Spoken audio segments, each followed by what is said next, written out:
नमस्कार दोस्तों, आज की वीडियो में हम कूलम्स लॉ पर रिमेनिंग क्वेश्चंस सॉल्व करेंगे। पहला क्वेश्चन जो हम देख रहे हैं वो है two identical charges Q each are kept at a distance r from each other.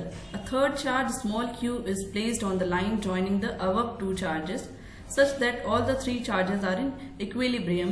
What is the magnitude, sign and position of the charge Q?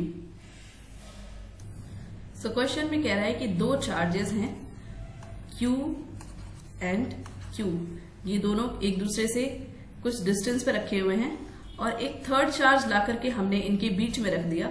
तो क्वेश्चन में पूछता है कि उस थर्ड चार्ज को हम कहाँ पर रखें, उस चार्ज की पोजीशन क्या होनी चाहिए, उस चार्ज की वैल्यू क्या होनी चाहिए और उस चार्ज का साइन क्या होना चाहिए कि ये तीनों ही चार्जेस या फिर पूरा सिस्टम अगर हम कहें तो इक्विलिब्रियम में रहे। इक्विलिब्रियम में रहने से मतलब है कि इन तीनों ही चार्जेस पर, इस चार्ज पर और स्मॉल क्यू चार्ज जिसको हम यहां कहीं रख रहे हैं, इन तीनों ही चार्जेस पर जो नेट फोर्स लगे वो जीरो हो। नेट फोर्स जीरो हो मतलब ये अपनी अपनी पोजीशंस पे स्टेशनरी रहें, अपनी जगह से हिले डुले ना। हमने स्मॉल क्यू चार्ज को मान लिया कि इसको हमने इस ए पर जो रखा हुआ चार्ज है कैपिटल क्यू, उससे एक्स डिस्टेंस पे रख दिया और इन दोनों चार्जेस के बीच के डिस्टेंस को हम आर मान लेते हैं। पहली कंडीशन हम ये लगाएंगे कि हम इस चार्ज को लेकर चलते हैं, स्मॉल क्यू चार्ज, और इस पर हम कंडीशन अप्लाई करते हैं फोर्सेस की, और हम जानते हैं कि इक्विलिब्रियम के लिए इस पर जो भी फोर्सेस लगेंगे उनका नेट सम या फिर नेट फोर्स जो होगा वो जीरो होना चाहिए। तो इस चार्ज पर ये कैपिटल क्यू चार्ज फोर्स लगाएगा, वो फोर्स कैसा होगा वो देखने से पहले हम साइन डिसाइड कर लेते हैं, इस चार्ज का साइन क्या होना चाहिए। तो सपोज ये फोर्स लगाता है इस चार्ज पर तो इस डायरेक्शन में लगाएगा। अगर ये पॉजिटिव चार्ज हुआ तो फोर्स इस डायरेक्शन में लगेगी, और अगर ये पॉजिटिव चार्ज हुआ तो ये भी इस पर फोर्स लगाएगा क्यू पर, इसको अपने से दूर भेजेगा क्योंकि हमने अज्यूम कर रखा है अभी कि क्यू जो है वो पॉजिटिव चार्ज है।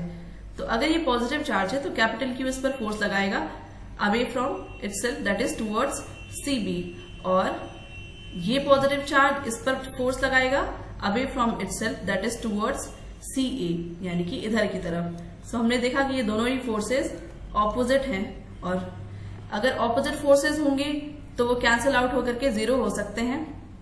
लेकिन अगर हमने यहाँ पर नेगेटिव साइन अज्यूम कर लिया Q का, तो हम देखेंगे कि ये इसको अट्रैक्ट करेगा अपनी तरफ, ये इसको अट्रैक्ट करेगा अपनी तरफ।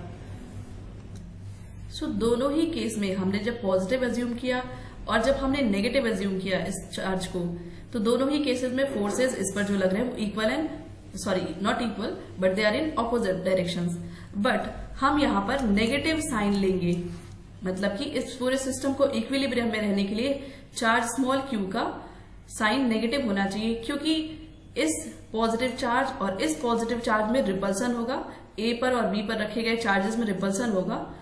उस रिपल्सन की वजह से इनकी इक्विलिब्रियम स्टेट अनस्टेबल ना हो, इसके लिए इस चार्ज का नेगेटिव होना जरूरी है, जिससे कि ये इस चार्ज को जब पुश करेगा तो ये नेगेटिव चार्ज इसको अपनी तरफ अट्रैक्ट करके फोर्सेस को बैलेंस कर देगा, जिससे कि पूरा सिस्टम इक्विलिब्रियम में होगा। So we take negative sign for this small charge Q. Now let's decide what is the position of this charge Q from point A. हमने यहां पर लिखा the charge Q, this charge will be in equilibrium if the forces exerted on it by the charges at A and at B, and at B, यहाँ पे B होगा, are equal and opposites.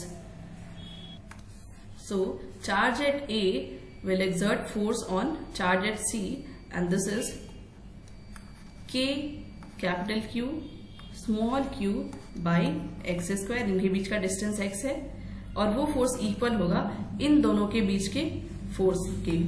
K capital Q small q, और इनके बीच का distance होगा total distance r minus x.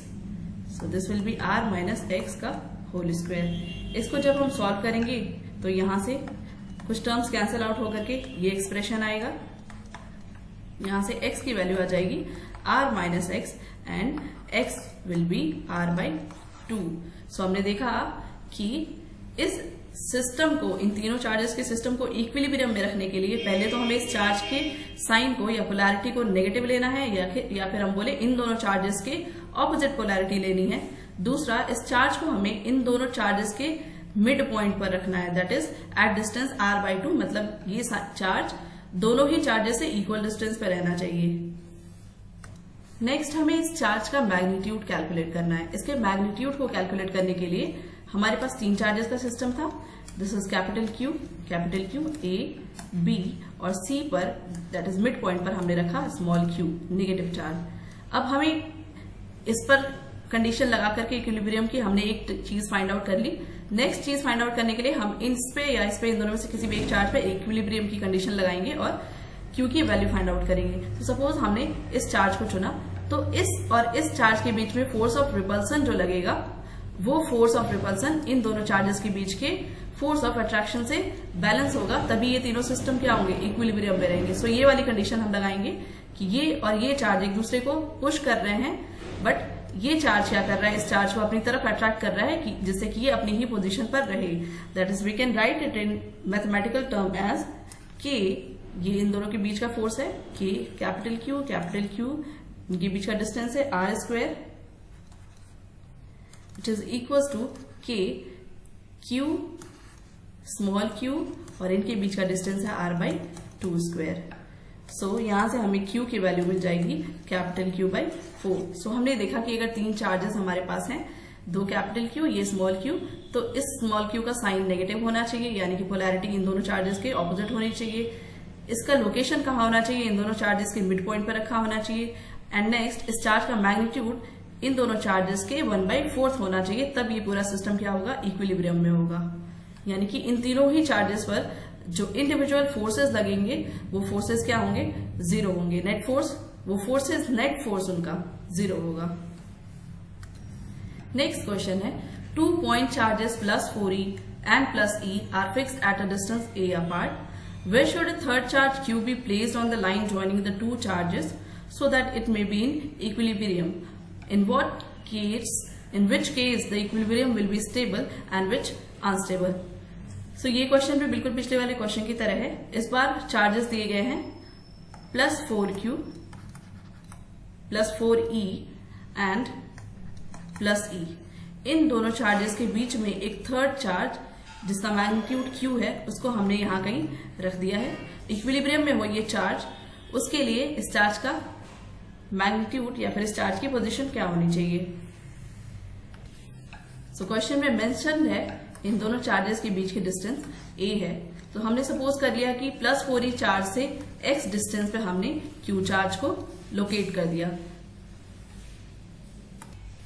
ना suppose पहले हम इस स्मॉल q चार्ज को पॉजिटिव लेकर के चलते हैं और देखते हैं क्या सिचुएशन ऑकर करता है। सो इस पॉइंट चार्ज q पर +4e चार्ज जो फोर्स लगाएगा, उस फोर्स की डायरेक्शन क्या होगी, away from itself, that is this direction F1, force at charge point 1। And इसी तरीके से पॉइंट 2 पर या पोजीशन 2 पर जो चार्ज रखा गया है +e, उसकी वजह से इस Q चार्ज पर जो फोर्स लगेगा उसकी डायरेक्शन क्या होगी, इधर होगी F2। सो क्वेश्चन में ये दे रखा है कि ये +Q चार्ज जो है वो इक्विलिब्रियम में होना चाहिए, तो उसके लिए इस पर जो भी फोर्सेस हैं वो इक्वल एंड ऑपोजिट हो, जिससे कि वो कैंसल आउट होकर के नेट फोर्स 0 बनाएं। तो इसके लिए हम लिखेंगे यहां पर, for the equilibrium of charge +Q we must have force of repulsion F1 between +4e and +Q charge, मतलब इन दोनों चार्जेस के बीच में रिपल्सिव फोर्स है वो +E और +Q चार्ज के बीच में जो रिपल्सन फोर्स है उसके इक्वल होना चाहिए। सो इसको हम कैसे लिखेंगे, 1/4πε0 4eq बाय, इनके बीच का डिस्टेंस है x², 1/4πε0 e into q by a - x का स्क्वायर। इसको जब हम सॉल्व करेंगे तो x की वैल्यू क्या आएगी, सो यहां से x की हमें 2 वैल्यूज मिलेगी, एक 2a/3 और दूसरी वैल्यू मिलेगी 2a। So obviously 2a is not possible, क्योंकि दोनों चार्जेस के बीच का डिस्टेंस क्या है, a है, और क्वेश्चन में दे रखा है कि हमें थर्ड चार्ज q को इन दोनों चार्जेस के बीच में ही रखना है। So this is not possible, तो x की वैल्यू होगी 2a/3, यानी कि +4 चार्ज से 2a/3 डिस्टेंस पर हमने स्मॉल q चार्ज को रखा। नाउ हमने +q चार्ज को +4e चार्ज से 2a/3 डिस्टेंस पे लोकेट कर दिया। अब हमने पॉजिटिव चार्ज लेकर के स्टार्ट किया था, इस चार्ज को हमने अज्यूम किया था कि ये पॉजिटिव चार्ज है।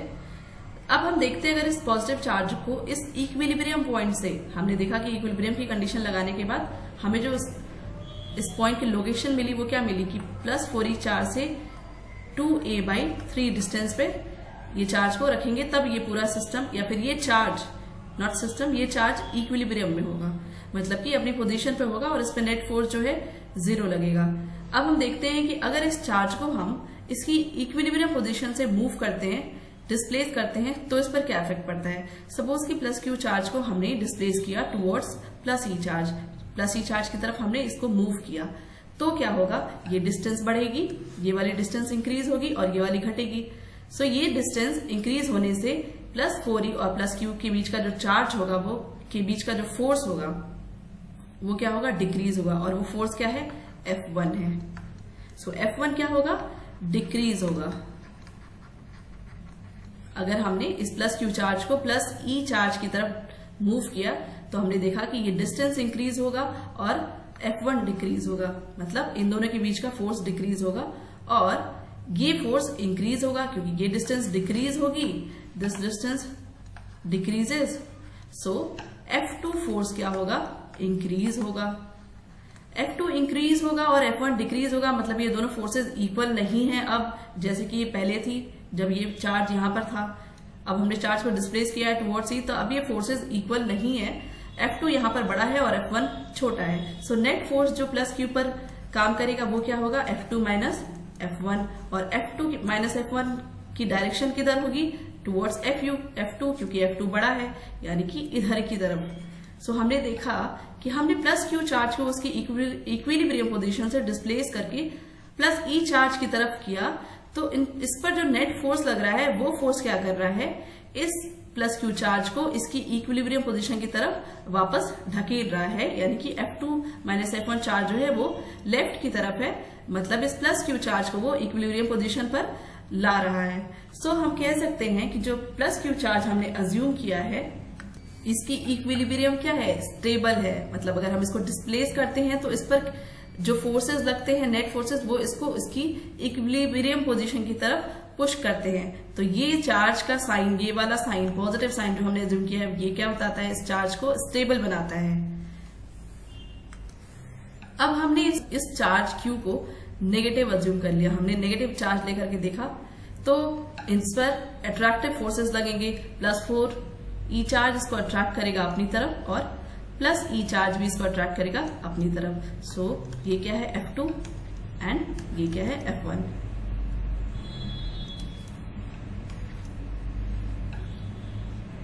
सो F1 की डायरेक्शन, यानी कि 4e की वजह से जो फोर्स है इस पर, उसकी डायरेक्शन क्या है, टुवर्ड्स लेफ्ट, और +e की वजह से जो इस पर फोर्स लग रहा है उसकी डायरेक्शन क्या है, टुवर्ड्स राइट। यहां पर सो अभी भी ये पूरा सिस्टम इक्विलिब्रियम में है, ये चार्ज -q इक्विलिब्रियम में है क्योंकि इस पर जो फोर्सेस लग रहे हैं वो इक्वल है और ऑपोजिट है। बट क्या इस बार जो इक्विलिब्रियम स्टेट है -q चार्ज की, वो स्टेबल है, ये चेक करने के लिए हम इस -q चार्ज को स्लाइटली इस बार भी राइट की तरफ या +e चार्ज की तरफ मूव करते हैं और देखते हैं क्या इफेक्ट पड़ता है। जब हमने -q चार्ज को +e चार्ज की तरफ मूव किया, तो डिस्प्लेस किया, तो ये डिस्टेंस इंक्रीज करेगी +4e और -q चार्ज के बीच की, और ये डिस्टेंस इंक्रीज करेगी तो F1 डिक्रीज करेगा। सो F1 will decrease in this case, और उसी तरीके से -q और +e चार्ज के बीच का डिस्टेंस डिक्रीज करेगा, तो इनके बीच की फोर्स F2 जो कि अट्रैक्टिव फोर्सेस है, दोनों ही फोर्सेस अट्रैक्टिव फोर्सेस है, ये क्या करेगा, इंक्रीज करेगा। सो इस केस में F2 बड़ा है F1 से, सो जो नेट फोर्स लगेगा वो F2 - F1 होगा -q चार्ज पर, और उसकी डायरेक्शन क्या होगी, F2 की तरफ होगी, और F2 की डायरेक्शन क्या है, +e चार्ज की तरफ है। तो हमने देखा कि इस -q चार्ज को हम इसकी इक्विलिब्रियम पोजीशन से थोड़ा सा शिफ्ट किया, डिस्प्लेस किया +e चार्ज की तरफ, तो जो नेट फोर्स इस पर लग रहा है अब इस पोजीशन पे, वो फोर्स क्या कर रहा है, इसको और भी ज्यादा उधर पुश कर रहा है प्लस ई चार्ज की तरफ, तो इस तरीके से ये अपनी इक्विलिब्रियम पोजीशन से मूव कर जाएगा और अपनी इक्विलिब्रियम पोजीशन पे नहीं रहेगा तो ये सिस्टम या ये चार्ज इक्विलिब्रियम में नहीं रहेगा। तो हम कह सकते हैं कि माइनस क्यू चार्ज का जो इक्विलिब्रियम स्टेट है वो अनस्टेबल स्टेट है, क्योंकि इसको अगर हम इसके अपनी पोजीशन से डिस्प्लेस करेंगे तो जो नेट फोर्सेस इस पर लगेंगे वो इसको इक्विलिब्रियम पोजीशन की तरफ पुश नहीं करेंगे। सो जब हमने इस तरीके से डिसाइड किया कि इस चार्ज का हम साइन क्या लेंगे, क्योंकि इक्विलिब्रियम में तो ये दोनों ही केसेस में है, प्लस क्यू लेने पर भी और माइनस क्यू लेने पर भी, लेकिन प्लस क्यू वाला जो कंडीशन है ये स्टेबल कंडीशन है और माइनस क्यू वाला कंडीशन जो है वो अनस्टेबल कंडीशन है। सो साइन चूज करते समय हमें ये ध्यान रखना है कि पॉजिटिव लेना है या नेगेटिव लेना है। नेक्स्ट क्वेश्चन है, two free point charges plus 4e and plus e are placed at a distance a apart. Where should a third point charge q be placed between such that the entire system may be in equilibrium? What should be the magnitude and sign of q? What type of equilibrium will it be? यहाँ पर question में पूछा है बिल्कुल पिछले question जैसा ही है ये भी क्वेश्चन। इस क्वेश्चन में चार्ज का मैग्नीट्यूड भी पूछा है। लास्ट क्वेश्चन में चार्ज का मैग्नीट्यूड नहीं पूछा था, उसमें स्टेबल और अनस्टेबल की कंडीशन पूछी थी। पिछले क्वेश्चन में जो थर्ड चार्ज हमने इन दोनों चार्जेस के बीच में रखा था उसके इक्विलिब्रियम की बात हो रही थी। यहाँ पर पूरे सिस्टम के इक्विलिब्रियम की बात हो रही है। सो हमें डिसाइड करना होगा कि चार्ज का साइन या पोलैरिटी क्या होनी चाहिए। तो सबसे पहले देखते हैं कि अगर पूरा सिस्टम इक्विलिब्रियम में रखना है, मतलब कि ये चार्ज और यहाँ पर कहीं अगर हमने क्यू चार्ज को रखा तो ये चार्ज और ये प्लस ई चार्ज, तीनों ही चार्जेस पर नेट फोर्स क्या होने चाहिए, 0 होने चाहिए। तो अगर हम इस चार्ज को लेके चले तो इस चार्ज पर इस चार्ज की वजह से रिपल्सिव फोर्स लगेगा, क्योंकि दोनों ही पॉजिटिव चार्जेस हैं। तो ये इस पर जो फोर्स लगाएगा उसकी डायरेक्शन क्या होगी, इधर होगी।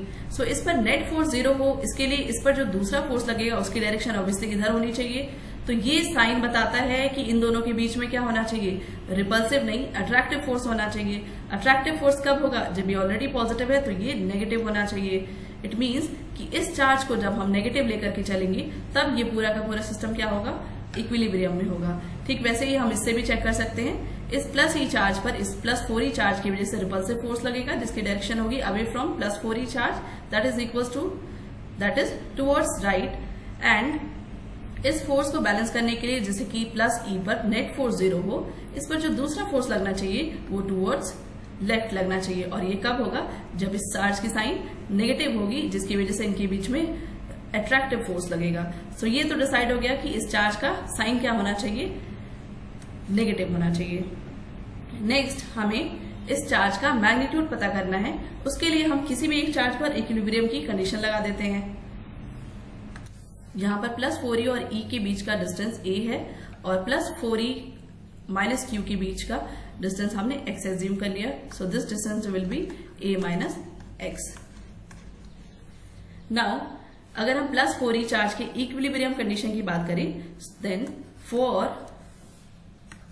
For equilibrium of charge plus 4e, इस पर ये दोनों फोर्सेस का मैग्नीट्यूड क्या होना चाहिए, इक्वल होनी चाहिए। सो ये फोर्स जो इस पर इस डायरेक्शन में लग रहा है वो क्या है, अट्रैक्टिव फोर्स है between plus 4e and minus q, which is k plus 4e q by इनके बीच का डिस्टेंस x²। और ये फोर्स इक्वल होना चाहिए दिस फोर्स के, और ये फोर्स क्या है, प्लस 4e और प्लस e फोर्स के, प्लस e चार्ज के बीच का रिपल्सिव फोर्स है, that is k plus 4e e by इनके बीच का डिस्टेंस है a²।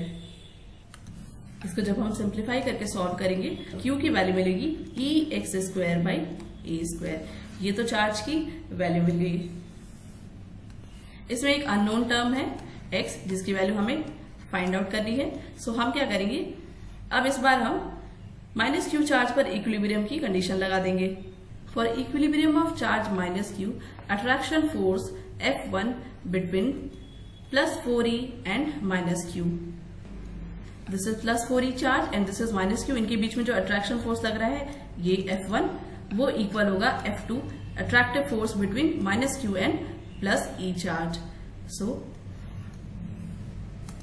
1/4 pi epsilon naught 4e q by x² is equals to 1/4 pi epsilon naught Q E by A minus x का square. इसको जब हम solve करेंगे तो यहां से एक्स की वैल्यू आ गई 2a/3। एक्स की वैल्यू आ गई, मतलब थर्ड चार्ज जो कि क्यू चार्ज है उसको हमें +4e चार्ज से 2a/3 डिस्टेंस पे लोकेट करना है। और यहां से अगर हम क्यू की वैल्यू e(x²/a² में x की वैल्यू सब्स्टिट्यूट करेंगे तो इसकी वैल्यू आ जाएगी 4e/9। और यहाँ पर नेगेटिव चार्ज होने की वजह से ये सिस्टम क्या है, इस सिस्टम का इक्विलिब्रियम अनस्टेबल है, जैसा कि हमने पिछले क्वेश्चन में पढ़ा था। अगर हम यहाँ पर पॉजिटिव चार्ज रखते तो सिस्टम का इक्विलिब्रियम स्टेबल होता, बट यहाँ पर पूरे सिस्टम के इक्विलिब्रियम की बात की गई थी, इसलिए हमने इसको नेगेटिव रखा।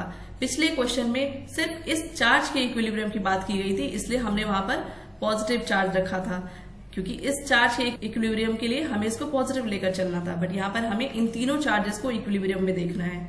सो यहाँ पर हमने -q चार्ज लिया जिससे कि पूरा सिस्टम इक्विलिब्रियम में रहे। बट नेगेटिव चार्ज का इक्विलिब्रियम, इस चार्ज का इक्विलिब्रियम क्या होगा, अनस्टेबल होगा। वो हम कैसे, पिछले क्वेश्चन में हमने देखा था, इस क्वेश्चन में भी हम चेक कर लेते हैं। सपोज इस चार्ज को हमने डिस्प्लेस किया +e चार्ज की तरफ। अगर हम इसको +e चार्ज की तरफ डिस्प्लेस करेंगे सो ये वाली डिस्टेंस इंक्रीज करेगी और ये डिस्टेंस F1 डिक्रीज करेगा। इस डिस्टेंस के इंक्रीज करने से F1 फोर्स डिक्रीज करेगा और ये वाली डिस्टेंस डिक्रीज करेगी तो F2 फोर्स क्या होगा, इंक्रीज करेगा। सो जो नेट फोर्स होगा वो होगा F2 - F1 और उसकी डायरेक्शन क्या होगी, अलोंग F2, यानी कि इधर की तरफ। तो हमने देखा कि जब -q चार्ज को हम +e चार्ज की तरफ डिस्प्लेस कर रहे हैं तो इस पर जो नेट फोर्स लग रहा है वो फोर्स इस -q चार्ज को और भी ज्यादा +e की तरफ पुश कर रहा है, ना कि इसको इसके इक्विलिब्रियम पोजीशन पे पहुंचा रहा है। सो इस केस में -q चार्ज का जो इक्विलिब्रियम कंडीशन है वो अनस्टेबल है, just because of taking minus sign here. और ये माइनस साइन हमने इस क्वेश्चन में क्यों लिया, क्योंकि हमें यहाँ पर तीनों ही चार्जेस का इक्विलिब्रियम स्टेट देखना था, तीनों ही चार्जेस को इक्विलिब्रियम में रखना था। 2 point charges of charge values +q and +q are kept at distances x and x/2 respectively from a third charge of charge value 4q. All charges being in the same straight line, calculate the nature magnitude of charge q such that the net force experienced by the small charge q is 0. Question में दे रखा है +4q charge से x distance पे q charge को रखना है और x/2 डिस्टेंस पे स्मॉल q चार्ज को रखना है, यानी कि स्मॉल q चार्ज जो है वो इन दोनों चार्जेस के मिड पॉइंट पे रखा गया है। नाउ और क्वेश्चन में बोला है कि ये चार्ज इक्विलिब्रियम में है, तो इस केस में हमें इस चार्ज का नेचर और मैग्नीट्यूड बताना है। तो इस चार्ज के इक्विलिब्रियम में होने के लिए इस पर जो भी फोर्सेस लग रहे हैं उनका नेट सम 0 होना चाहिए। तो ये चार्ज जो है स्टेबल इक्विलिब्रियम में हो, इसके लिए हमने देखा था कि अगर दो पॉजिटिव चार्जेस रखे हैं तो उनके बीच में अगर हमें कोई थर्ड चार्ज रखना है तो उसका साइन भी पॉजिटिव लेकर के चलते हैं फॉर स्टेबल इक्विलिब्रियम। तो हमने इसको पॉजिटिव ले लिया, साइन हमने डिसाइड कर लिया कि पॉजिटिव होगा। अब इसका मैग्नीट्यूड देखने के लिए हम जो +q4 चार्ज और +q चार्ज के बीच में रिपल्सिव फोर्स होगा वो इक्वल होगा दिस एंड दिस चार्ज के बीच के रिपल्सिव फोर्स के। सो अगर ये A है ये B है, then this is force Fa, which is force between +q and +4q charges, and this is Fb, which is the force between +Q and +q charges. So Fa will be equals to Fb for equilibrium of small q charge. ये forces equal and opposite होंगे, इसके हम ऐसे लिख सकते हैं इसको 1/4πε0। Fa के लिए हम क्या लिखेंगे, 4q by x/2 square and that is equals to 1/4πε0 capital Q small q by x/2 का स्क्वायर। ये डिस्टेंस भी x/2 है, इसमें से काफी टर्म्स कैंसिल आउट हो जाएंगे और चार्ज कैपिटल Q की वैल्यू आ जाएगी 4q। दैट इज, अगर हम स्मॉल q की वैल्यू यहां से देखें, नहीं क्वेश्चन में कैपिटल Q ही वैल्यू पूछा है, सो कैपिटल Q की वैल्यू 4q आ गई। सो यहाँ पर +q चार्ज का साइन पूछा था तो q चार्ज का साइन पूछा था तो वो भी प्लस होगा, पॉजिटिव होगा, क्योंकि पूरा ये सिस्टम इक्विलिब्रियम में है। तो इक्विलिब्रियम में रहने के लिए तीनों ही चार्जेस पॉजिटिव होने चाहिए। नेक्स्ट क्वेश्चन है, two identical spheres having charges of opposite science attract each other with the force of 0.108 Newton when separated by 0.5 meters.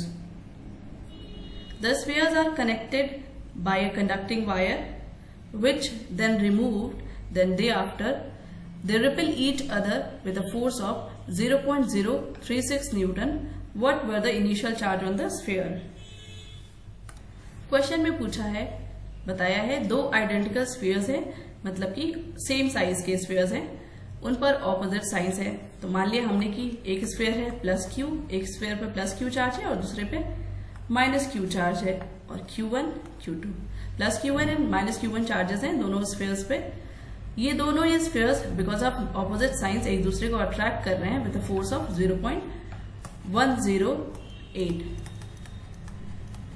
और इनके बीच का डिस्टेंस क्या है 0.5 मीटर। अब इस स्फीयर को हमने एक कंडक्टिंग वायर से कनेक्ट कर दिया।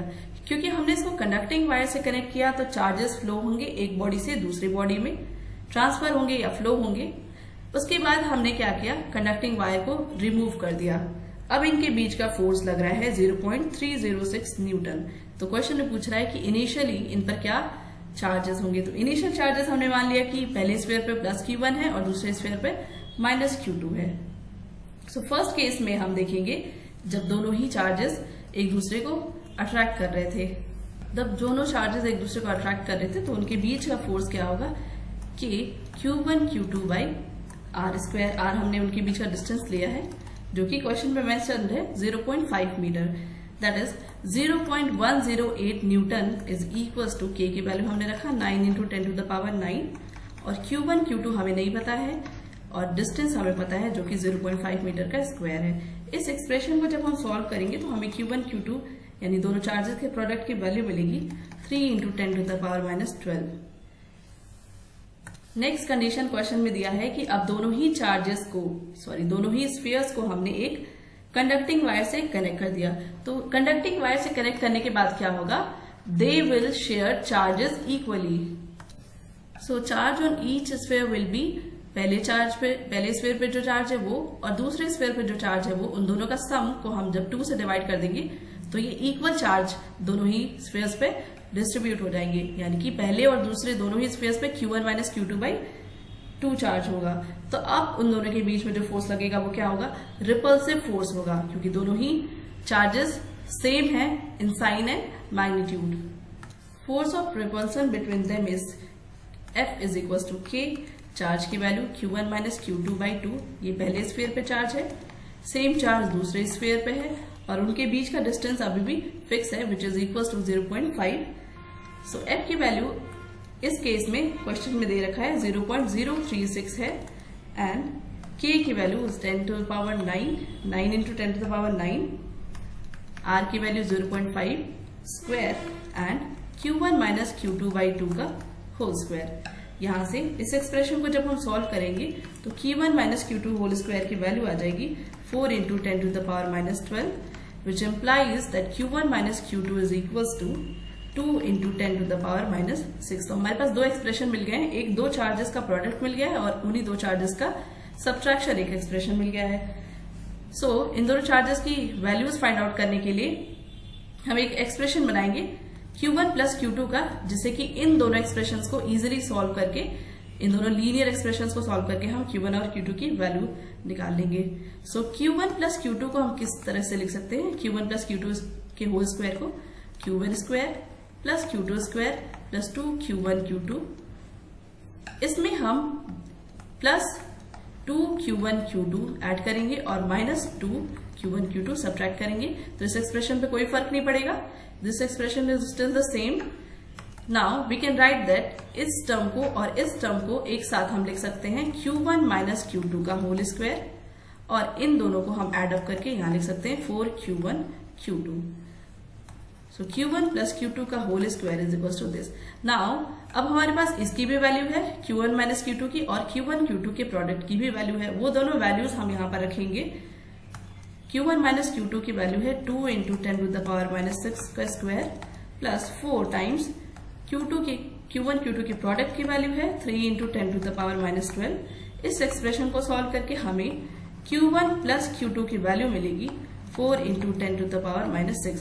Now we have two expressions, एक दो चार्जेस के सम का एक्सप्रेशन और उन्हीं दो चार्जेस के सब्सट्रैक्शन का एक्सप्रेशन। इन दोनों को इजीली सॉल्व करके हम Q1 और Q2 की वैल्यूज निकाल सकते हैं, which come out to be Q1 is equal to 3 into 10 to the power -6 coulomb and Q2 will be 10 to the power -6 coulomb. So ये आ गए दोनों चार्जेस, इनिशियल चार्जेस जो स्फीयर पर थे उनकी वैल्यूज आ गई। नेक्स्ट क्वेश्चन है, two small spheres each having mass m kg and charge q coulomb are suspended from a point by insulating threads each 1 meter long but of negligible mass. If theta is the angle each thread makes with the vertical when equilibrium has been attained, show that q square की value इतनी होनी चाहिए। So question में दे रखा है कि दो स्फीयर्स हैं जिनका मास m है, उसको हमने एक सेम पॉइंट से सस्पेंड कर दिया है बाई अ थ्रेड, कुछ इस तरीके से। ये स्फीयर A है और इसी पॉइंट से हमने स्फीयर B को सस्पेंड कर दिया है और इक्विलिब्रियम की कंडीशन में ये दोनों ही स्फीयर्स नॉर्मल से थीटा एंगल सबटेंड कर रही हैं। ना अगर हम देखें तो इस कंडीशन में इन दोनों ही स्फीयर्स, स्फीयर A और स्फीयर B पर कौन कौन से फोर्सेस लग रहे हैं, तो एक फोर्स तो सस्पेंडेड थ्रेड की वजह से टेंशन लग रहा है इनमें, जो कि इस थ्रेड में लग रहा है अलोंग दिस डायरेक्शन, और दूसरा फोर्स इस पर ग्रेविटेशनल फोर्स लग रहा है जो इसके वेट की वजह से लग रहा है, एंड थर्ड फोर्स जो लग रहा है क्योंकि ये चार्ज स्फीयर्स हैं, इस पर भी कुछ चार्जेस हैं और इस पर भी कुछ चार्जेस हैं, तो इलेक्ट्रोस्टैटिक रिपल्सिव फोर्स लगेगा इन दोनों के बीच में। तो थर्ड फोर्स जो इस पर लगेगा इस A पर, वो इस B चार्ज की वजह से या B स्फीयर पर जो चार्जेस है उसकी वजह से रिपल्सिव फोर्स लगेगा जिसकी डायरेक्शन इधर होगी। तो हमने देखा इन दोनों ही स्फीयर्स पर ऐसे फोर्सेस लग रहे हैं, तीन forces same on both spheres. Now जो फोर्स ऑफ रिपल्सन है दोनों स्फीयर्स के बीच में, उसको हम क्या लिख सकते हैं, 1/4πε0 Q स्क्वायर बाई AB का स्क्वायर। हमने देखा कि स्फीयर A पर, ये स्फीयर A है, इस पर तीन फोर्सेस लग रहे थे। एक फोर्स जो थ्रेड में tension, next one is gravitational force mg because of its weight and force of repulsion F here. So हमने देखा इस स्फीयर पर तीन फोर्सेस काम कर रहे हैं और क्वेश्चन में दे रखा है कि ये इक्विलिब्रियम में है। जब ये इक्विलिब्रियम में होगा तो उस कंडीशन में जब भी किसी ऑब्जेक्ट पर या किसी भी पॉइंट पर तीन फोर्सेस लगते हैं और वो ऑब्जेक्ट इक्विलिब्रियम में है, और ये फोर्सेस कैसे हैं, को प्लेनर है, तीनों ही फोर्सेस एक ही प्लेन में लग रहे हैं। मतलब कि ये A पर जो फोर्स F है, वेट mg है और टेंशन T है, ये तीनों ही एक प्लेन है। जिस प्लेन में आप अभी देख रहे हैं उस प्लेन में ऐसा नहीं है कि तीसरा फोर्स F या फिर mg इस स्क्रीन से बाहर हो या पेज के अंदर हो, स्क्रीन के अंदर हो टेंशन फोर्स, तो ऐसा नहीं है, तीनों ही फोर्सेस एक ही प्लेन में लग रहे हैं। सो ये फोर्सेस अगर कोप्लेनर हो, दूसरा एक ही पॉइंट पर लग रहे हो, कॉन्करेंट हो और नॉन कोलिनियर हो, ये तीनों फोर्सेस एक लाइन में नहीं लग रही हैं, ये तीनों फोर्सेस ऐसे किसी एक लाइन में नहीं लग रही हैं, कुछ इस तरीके से, ये तीनों ही फोर्सेस नॉन कोलिनियर हैं। सो इस कंडीशन में इन तीनों फोर्सेस को, जब ये ऑब्जेक्ट इक्विलिब्रियम में है या ये पॉइंट इक्विलिब्रियम में है, तो इन तीनों फोर्सेस को हम किसी ट्राइंगल के साइड से रिप्रेजेंट कर सकते हैं। इसको हम बोलते हैं triangle of forces rule. If a body is in equilibrium under the action of three forces at a point, और ये तीनों फोर्सेस कैसे होने चाहिए, कॉन्करेंट होने चाहिए, मतलब एक ही पॉइंट पर होने चाहिए, को प्लेनर होने चाहिए यानी एक ही प्लेन में होने चाहिए, और नॉन कोलिनियर होने चाहिए मतलब कि एक लाइन में नहीं होने चाहिए तीनों ही फोर्सेस। तो उस केस में हम इन तीनों फोर्सेस को किसी ट्राइंगल के तीन साइड्स के ऑर्डर में रिप्रेजेंट कर सकते हैं। और इनको रिप्रेजेंट करने का तरीका क्या है कि कोई दो फोर्सेस हम लेते हैं, जैसे कि हमने एक टेंशन फोर्स लिया, इसको हमने किसी ट्राइंगल के इस साइड से रिप्रेजेंट किया। नेक्स्ट फोर्स हमने लिया mg। फोर्सेस के डायरेक्शंस को हम चेंज नहीं करेंगे, लेकिन फोर्सेस को ट्राइंगल के फॉर्म में जब हम रिप्रेजेंट करेंगे तो कुछ ऐसे रिप्रेजेंट करेंगे कि वो कंटिन्यूअस साइड्स बने, जैसे कि ये फोर्स इस डायरेक्शन में है, नेक्स्ट फोर्स जो है mg लिया हमने वो इस डायरेक्शन में है। डायरेक्शन हमने चेंज नहीं की फोर्स की, ना ही हमने उनका एंगल चेंज किया, फोर्सेस हमने बिल्कुल वैसे ही रखी, बस इस फोर्स को उठा करके यहाँ रख दिया, इस फोर्स को उठा करके यहाँ ज्वाइन कर दिया। अब जो थर्ड फोर्स होना चाहिए वो ऑपोजिट डायरेक्शन में होना चाहिए। ऑपोजिट कहने का मतलब ये डायरेक्शन है इस तरीके से फोर्स की, और जो दूसरा फोर्स है उसकी डायरेक्शन क्या है, बिल्कुल इसके ऑपोजिट है, इस तरीके से। This is force F, this is mg and this is T। सो हमने इन तीनों फोर्सेस को एक ट्राइंगल के फॉर्म में रिप्रेजेंट कर दिया, या एक ट्राइंगल के साइड से रिप्रेजेंट कर दिया। तीनों फोर्सेस को हम इस केस में उसी ट्राइंगल के साइड्स के रेशियोज में रिप्रेजेंट कर सकते हैं, जैसे कि force F by AC, this is AC। जिस साइड के अलोंग ये फोर्स एक्ट कर रहा है उस साइड के रेशियो के टर्म में हमने लिखा, and mg, this force is mg along OC। ये फोर्स mg OC साइड के पैरेलल में लग रहा है, तो हमने mg का रेशियो लिया OC से।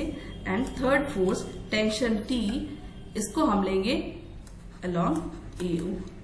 सो इस तरीके से हम लिख सकते हैं। नाउ यहां से हम लिख सकते हैं force F is equals to mg AC by OC। इन दोनों को हमने लिया। ये एक्सप्रेशन हमारे पास मिल गया। इससे पहले हमने एक एक्सप्रेशन लिखा था फोर्स का 1/4 pi epsilon naught Q square by AB square. इन पर चार्जेस Q हैं दोनों स्फीयर्स पर। नाउ इस ट्राइंगल को अगर हम ध्यान से देखें OAC को, तो इस ट्राइंगल में साइन थीटा हम लिख सकते हैं। Sine theta is equal to perpendicular upon hypotenuse. Perpendicular यहाँ पर AC है और हाइपोटेन्यूज की वैल्यू L है। सो AC की वैल्यू यहाँ से आ जाएगी L साइन थीटा। हमें AC यहाँ पर रिक्वायर्ड है। नेक्स्ट हमें OC चाहिए और AB चाहिए। सो उसी ट्राइंगल में अगर हम cos थीटा की वैल्यू देखेंगे तो cos theta is equal to base upon hypotenuse. Base यहाँ पर OC है और हाइपोटेन्यूज यहाँ पर L है। यहाँ से OC की वैल्यू आ गई L cos ऑफ थीटा, और AB की वैल्यू होगी 2L sin theta, because AC is sin theta, so AB will be 2L sin theta। अब इन सारे ही टर्म्स की, इन सारी वैल्यूज को हम उठा करके इस एक्सप्रेशन में रखेंगे और इस एक्सप्रेशन को इससे इक्वेट करेंगे, क्योंकि ये दोनों ही फोर्सेज सेम फोर्सेज है। एक्सप्रेशन अलग अलग है इन दोनों का। सो इन दोनों को जब हम इक्वेट करेंगे तो यहां से हमें Q स्क्वायर की वैल्यू मिलेगी। So we can write that 1/4 pi epsilon naught Q square by 4L square sine square theta. ये हमने किसके लिए रखा है, 1/4 pi epsilon naught Q square by AB square की जगह पे रखा है, and which is equals to mg L sine theta by L cos of theta. ये हमने किसकी जगह पे रखा है, mg AC बाई OC की जगह पे। सो इस एक्सप्रेशन को हम सॉल्व करेंगे तो यहां से हमें Q स्क्वायर की वैल्यू मिलेगी 4mg L square by sine square theta tan of theta 4 pi epsilon not. Next, अगर किसी को ये ट्राइंगल लॉ समझ में नहीं आता है तो हम इसको सिंपल फोर्सेस को रिजॉल्व करके भी कर सकते हैं। इतना कॉम्प्लिकेटेड करने की जरूरत नहीं है, बट इस क्वेश्चन के थ्रू हमने इस लॉ को पढ़ा जिसको हम इजीली यूज करके जल्दी से क्वेश्चन को सॉल्व कर सकते हैं। वैसे अगर हम चाहें तो इसको सिंप्लीफाई कर सकते हैं रिजॉल्व करके, हम वो भी देख लेते हैं। ये स्फीयर A है, इस पर टेंशन T इस डायरेक्शन में लग रहा है, mg डाउनवर्ड डायरेक्शन में लग रहा है और फोर्स F लेफ्ट की तरफ लग रहा है। नाउ ये दोनों ही परपेंडिकुलर फोर्सेस हैं। हमें बस T को रिजॉल्व करना है along horizontal line and vertical line. जब इस T को हम रिजॉल्व करेंगे तो हमने देखा था कि ये एंगल जो बन रही थी यहाँ पर पॉइंट ऑफ सस्पेंशन से, ये थीटा थी। ठीक, ये एंगल थीटा है और ये दोनों ही पैरेलल लाइंस है, सो ये एंगल भी थीटा होगा। So this force will be T cos of theta और ये होगा T sin of theta. So यहां से हम लिख सकते हैं कि mg is equal to T cos of theta and F is equal to T sin of theta. क्योंकि इस स्फीयर ए को हमें बैलेंस करना है या फिर इक्विलिब्रियम में रखना है, तो इस पर जो भी फोर्सेज हैं ये दोनों फोर्सेज इक्वल होने चाहिए, ये दोनों फोर्सेज इक्वल होने चाहिए। इन दोनों एक्सप्रेशंस को हम डिवाइड कर देते हैं। So we get F by mg is equals to sin theta by cos of theta, that is equals to tan of theta. So F is equals to mg tan of theta. Now F की value हमने देखा था, जो electrostatic force था, repulsive force, वो 1/4πε0, दोनों charges की value q square bye इनके बीच का डिस्टेंस ab स्क्वायर, और ab की वैल्यू थी 2l sin थीटा, इसका स्क्वायर हमने लिया। सो इन दोनों को हम इक्वेट करेंगे जब यहां से, तो हमें वैल्यू मिलेगी 1/4πε0 q square by 2l sin theta का square and it is equals to mg tan theta. इस एक्सप्रेशन को जब हम सॉल्व करेंगे तो हमें q स्क्वायर की वैल्यू मिलेगी, q square is equals to 4πε0 mg 4l square sin square theta and tan theta, which is the same expression as we got by applying triangle law of forces. So here the question ends.